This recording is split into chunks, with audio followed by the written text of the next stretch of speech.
Okay, so the first thing we're going to do, Shandee, is ask you to see a chiropractor and see if that leg length difference that we found here by testing your ankles can be adjusted out.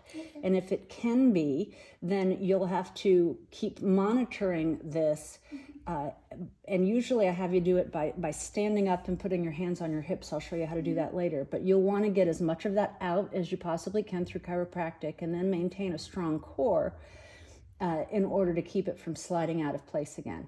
So if your chiropractor has determined that you have an actual leg length discrepancy instead of just a tilt in your hips, then what we would do is start by putting a lift on the shorter leg. So this is your shorter leg. So we'd start with 1/4 of an inch and build up from there. So I've usually had success putting up to 1/2 inch in a shoe, but you want it a wedge. You want a lift that goes from here to here, okay?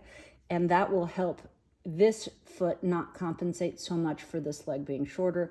That will help reduce the stress that's causing the bunion here, and hopefully that force causing the bunion will stop, okay? Now, the other thing we want to do in people who have a short or very short first metatarsal bone here, or a very sharp metatarsal parabola, is we would want to have you wear what's called a Morton's extension. So when you are standing and this part of the bone is hitting the ground with extra force, what we would want to do is put a lift of preferably felt, adhesive felt is my favorite, onto all of your shoes so that this part of your foot that doesn't hit the ground when you do this hits the ground at the same time as this part of your foot. That is going to cause less pressure on this part of your foot, okay? It'll also help level the ground out with this part of your foot that's tilted and sticking down. So I would highly advise you to just buy some rolls of 1/8 inch adhesive felt and just put a little strip on top of your shoe. So if I'm looking at her Vans, she doesn't like to wear shoes where the sock liner comes out. So I would just peel this off and stick it right in here in her Vans. Hopefully I'm showing that right, okay?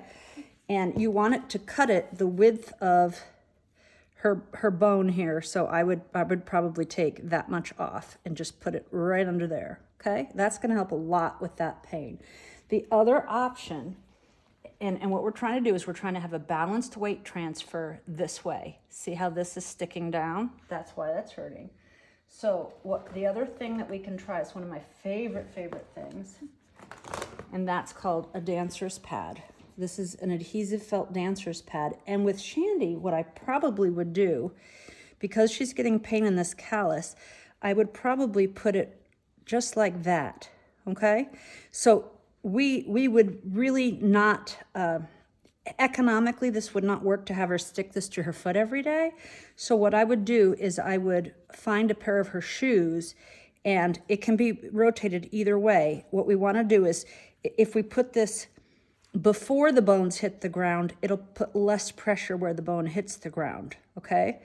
And this opening here will allow this to not have to bear pressure. So what I would want to do is to place this pad in her shoes in such a manner that this helped keep those from hitting the ground and this from hitting the ground. And then that would give her a really nice surface to stand on.